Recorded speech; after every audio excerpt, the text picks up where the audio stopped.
Vous le savez peut-être, c'est la semaine du podcaston. Durant 7 jours, plus de 350 podcasteurs francophones se mobilisent pour mettre en valeur le monde associatif et ses valeurs. C'est une belle mobilisation et il était naturel que Design Plus y participe. On en reparle en fin d'épisode. À l'occasion de cet événement, j'ai le plaisir d'inviter l'association Forum et Projets pour le développement durable. Cette association, dont le siège social se trouve près de chez moi, propose de nombreuses activités régulièrement grâce à ses bénévoles très actifs.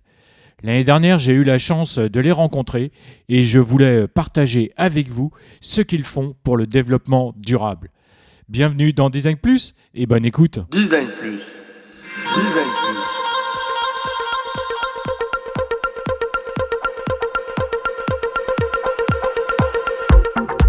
Je pense que le design doit rendre service au plus grand nombre et avoir des responsabilités écologiques et sociales. Je suis Laurent Galen, designer d'expérience depuis 15 ans. Avec Design Plus, je vous propose de rencontrer ensemble les designers français qui vont partager avec vous leurs connaissances, leurs expériences, leurs passions et leurs inspirations.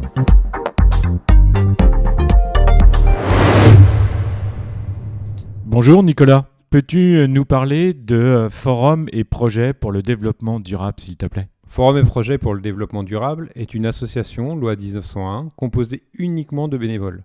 L'association rayonne sur plusieurs villes des Boucles de Seine, dans les Yvelines, comme Chatou, Croissy-sur-Seine, Montesson, le Vésinet. Ok, très bien. Et quels sont les objectifs de l'association ? Il y a 2 objectifs. Le premier est de sensibiliser les citoyens sur les enjeux écologiques et sociétaux pour les accompagner vers une consommation plus durable.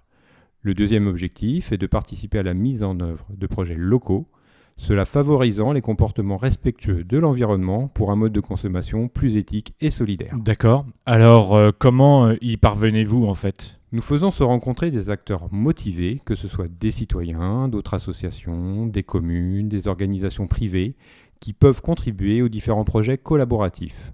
Nous aidons les acteurs locaux à créer de la synergie entre eux, en partageant notre réseau et en apportant un soutien logistique. Par exemple, dernièrement, Laurent est venu nous voir parce que dans sa copropriété, il était affligé par la quantité d'objets en bon état déposés dans les locaux à poubelle. Nous sommes intervenus lors d'un événement organisé autour d'un apéritif entre voisins afin de le sensibiliser au recyclage, à l'existence de ressourceries locales, de repair-cafés ponctuels. Cela nous a permis de montrer aux gens des solutions pour éviter de jeter, réduire nos déchets, recycler, réparer. Ok, très bien. Alors, comment fonctionne votre association ? Qui sont vos adhérents ? On fonctionne en gestion collégiale. Nos réunions mensuelles sont ouvertes à tous. Tout le monde est bienvenu. Chacun peut participer aux réflexions et décisions et ainsi contribuer selon ses envies et ses disponibilités. Les adhérents sont des citoyens qui s'engagent dans l'association en fonction de leur envie et de leur disponibilité.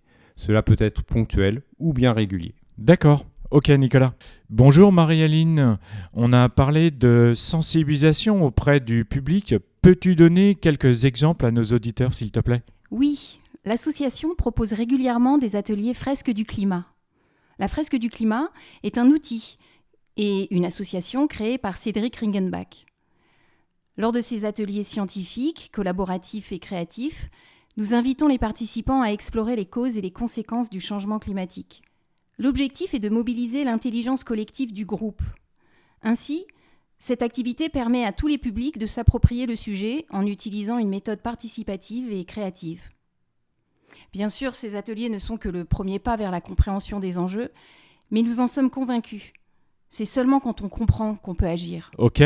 Et pour ceux qui souhaitent se rapprocher de la nature ? Nous proposons un atelier permaculture tous les mois. On se retrouve le dimanche matin dans le jardin de l'un des adhérents et c'est vraiment un moment de partage en lien avec la nature. Nous avons la chance d'être accompagnés par un animateur expert en agroécologie et permaculture, formé par Pierre Rabhi, à Timé. Atimé partage ses connaissances, ses techniques, ses pratiques et les ateliers sont très variés. Observation de l'environnement, dessin du potager, confection des carrés, préparation du sol, choix des associations de culture, calendrier des semis, des récoltes, compostage, bouturage. Nous organisons aussi des sorties ornithologiques. Elles permettent aux participants d'observer les oiseaux dans leur habitat naturel et de découvrir l'importance de la biodiversité pour maintenir un écosystème équilibré. D'accord, merci Marie-Aline. Bonjour Nathalie, peux-tu nous parler du festival C'est déjà demain, s'il te plaît ? Le Festival du film pour l'environnement est un des événements phares de notre asso. Nous programmons chaque année une semaine de projection de films et de documentaires, chacun suivi d'échanges avec le public par des intervenants spécialistes du sujet traité. Le festival est parrainé chaque année par des personnalités telles que Jean-Louis Etienne, Nicolas Vanier, Camille Etienne. Le public a la chance d'assister à leurs conférences qui font chaque fois salle comble. Ce festival est l'occasion de sensibiliser nos concitoyens. Nous espérons, par exemple, encourager les gens à adopter des pratiques plus respectueuses de l'environnement et à réduire leur empreinte écologique, mais aussi promouvoir des pratiques économiques justes et équitables et réduire les inégalités sociales, et possiblement exercer une influence sur les politiques et les pratiques des entreprises et des gouvernements. D'accord, très bien. Peux-tu nous donner quelques thématiques qui sont abordées durant ce festival ? Par exemple, nous voulons faire prendre conscience que les ressources naturelles sont limitées et que certaines espèces sont en danger. La pollution, le changement climatique et la perte de biodiversité ont des conséquences irréversibles sur notre planète et sur nos modes de vie. La sensibilisation au développement durable est cruciale pour construire un monde plus juste, plus équitable et plus respectueux de l'environnement. Nous sommes convaincus que la formation et la connaissance aiguisent le sens critique. Ok. Et penses-tu que ces films peuvent faire évoluer les comportements ? Nous l'espérons. Notre objectif est d'émouvoir pour favoriser l'écoute, mais aussi d'inspirer pour favoriser l'action et encourager la protection de la planète. Certains documentaires racontent des histoires captivantes et émouvantes en montrant des images saisissantes et des témoignages de personnes affectées. D'autres montrent des exemples d'actions individuelles et collectives qui ont un impact positif sur l'environnement et les sociétés humaines. Ils peuvent susciter une réponse émotionnelle forte chez les spectateurs et les inciter à s'engager. En générant l'émotion, nous favorisons l'écoute. D'accord, ok, très bien Nathalie.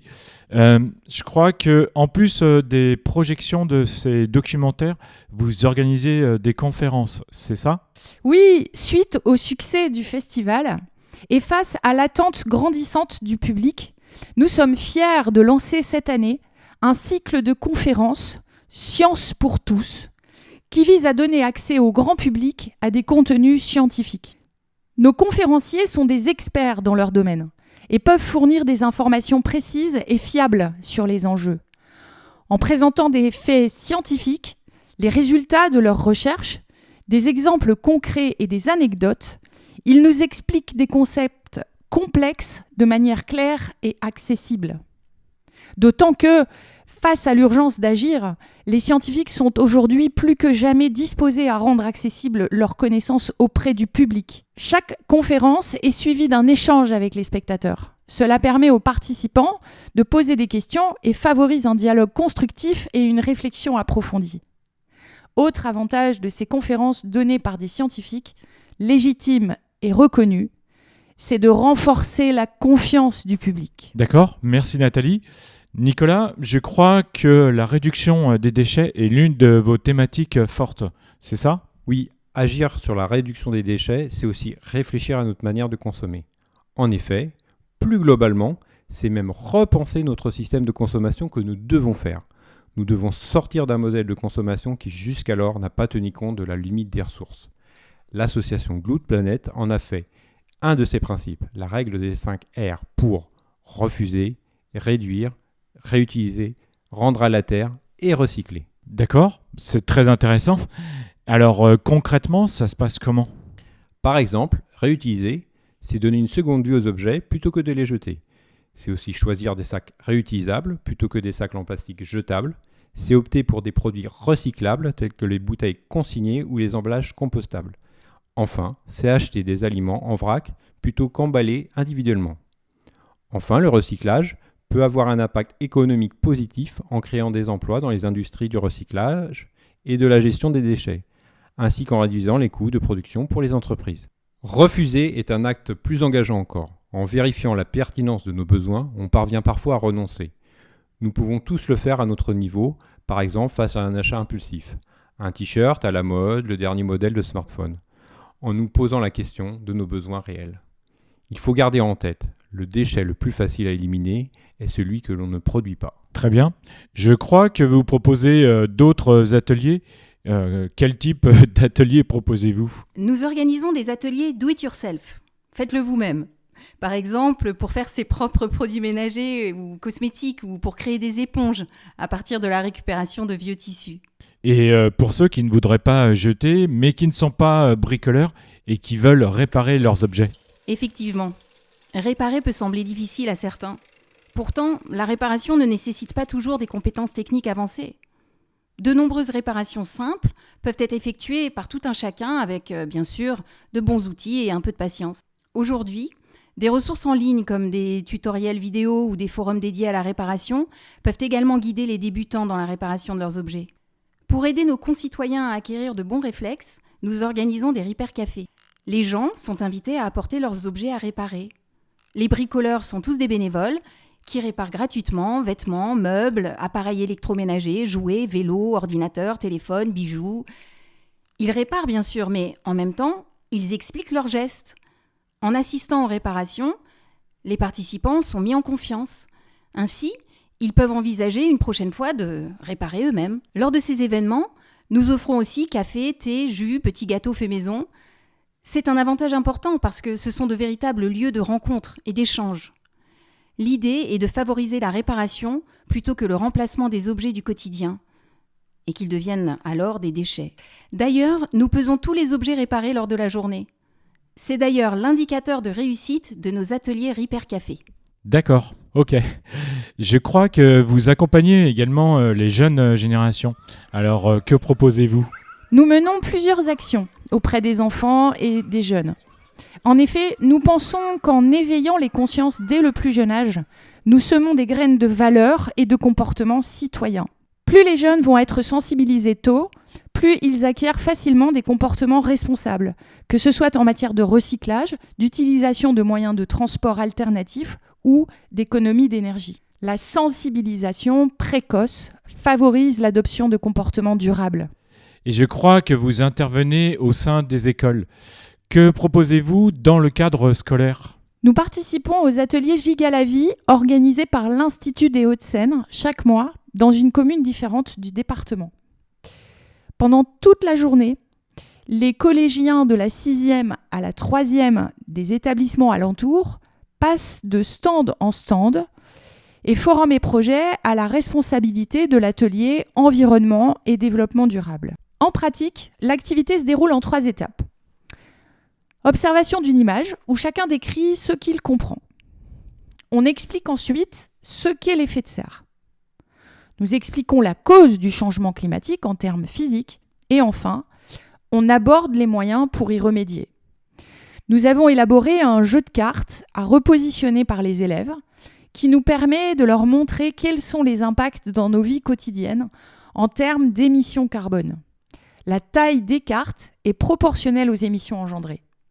Ainsi, les enfants comprennent très facilement et d'eux-mêmes sur quel poste agir en priorité et comment ils peuvent eux aussi prendre part. Nous sommes toujours surpris de voir combien ce sujet n'est pas institutionnalisé dans les programmes d'éducation. Certains groupes sont très au fait et conscients, de toute évidence sensibilisés par un de leurs professeurs ou par leurs parents, mais c'est encore une minorité. Cependant, les réactions sont encourageantes. Les jeunes sont motivés à trouver des solutions et leur enthousiasme est réconfortant. D'accord, ok, très bien. Et que propose votre association pour aider les enseignants ? Plusieurs activités sont proposées. Les disco-soupes, les fresques du climat junior et les défis Ma petite planète scolaire. Quelques mots sur les disco-soupes, ou disco-salades selon la saison. Pour sensibiliser à la réduction des déchets et lutter contre le gaspillage alimentaire, nous aidons les écoles à organiser des disco-soupes. Les élèves récupèrent des fruits et des légumes invendus, mais encore consommables, auprès des commerçants locaux. Pendant une demi-journée, les différentes classes vont tourner pour éplucher, découper et cuisiner les aliments pour à la fin réaliser une soupe ou une salade qu'ils consommeront tous ensemble et pourquoi pas avec leurs parents. On organise aussi ce type d'événement lors des fêtes de quartier. Les plats préparés sont partagés gratuitement entre les participants. C'est une belle expérience collective et solidaire. Nous aidons également les professeurs à mettre en place les ateliers fresques du climat junior ou Ma Petite Planète. Ah, d'accord. Et qu'est-ce que c'est Ma Petite Planète ? Ma Petite Planète est un jeu gratuit, créé par une association et accessible via une application qui amène à constituer des équipes qui jouent alors autour de défis écologiques pendant 3 semaines. C'est un véritable projet pédagogique autour de l'environnement pour une meilleure compréhension du lien entre l'homme et la nature. Chaque enseignant peut puiser dans une série de jeux interactifs, de vidéos, de quiz, d'activités pédagogiques. Ceux-ci peuvent aussi se faire en extérieur pour apprendre aux enfants les gestes simples à adopter pour protéger l'environnement. Les ateliers sont par exemple le tri des déchets, l'économie d'énergie, la consommation responsable et la préservation de la biodiversité. Les activités proposées sont adaptées à différents niveaux d'âge, allant de 4 à 18 ans. Ce challenge MPP, Ma Petite Planète, existe également dans une version adulte et peut se jouer entre collègues, entre amis, entre membres d'une même famille. Pour revenir aux écoles, je crois que vous proposez aussi des séances spéciales pour les scolaires lors du Festival du film pour l'environnement. N'est-ce pas, Nathalie ? Oui, en effet, nous sélectionnons plusieurs films disposant d'un kit pédagogique, c'est-à-dire de contenus qui permettent aux enseignants de créer tout un projet autour de la projection, en amont comme en aval. Notre objectif est de travailler en collaboration avec les enseignants. D'ailleurs, si des enseignants nous écoutent, n'hésitez pas à nous contacter. Très bien, Nathalie. Alors, Forum et Projet pour le développement durable est vraiment une association géniale. Alors, Nicolas, comment on peut vous aider ? La première étape est d'adhérer à notre association. Ensuite, chacun est invité à participer à des actions qui vont leur permettre de se sentir utile. C'est un moyen de donner du sens à ces actions. En plus, on rejoint une communauté qui partage des valeurs communes. On crée une énergie collective au service des enjeux. Être bénévole, c'est se sentir utile, mais aussi s'épanouir, faire de nouvelles rencontres, partager ses compétences, acquérir de l'expérience et agir pour une cause qui nous dépasse. L'association Forum et Projet rassemble des activités multiples et variées. Elle est composée de groupes de travail autonomes où chacun a le loisir de choisir là où les actions concrètes auxquelles il souhaite participer. Rejoindre notre association, c'est profiter de l'expérience d'une structure qui a fait ses preuves et d'une visibilité qui permet d'agir avec un maximum d'impact.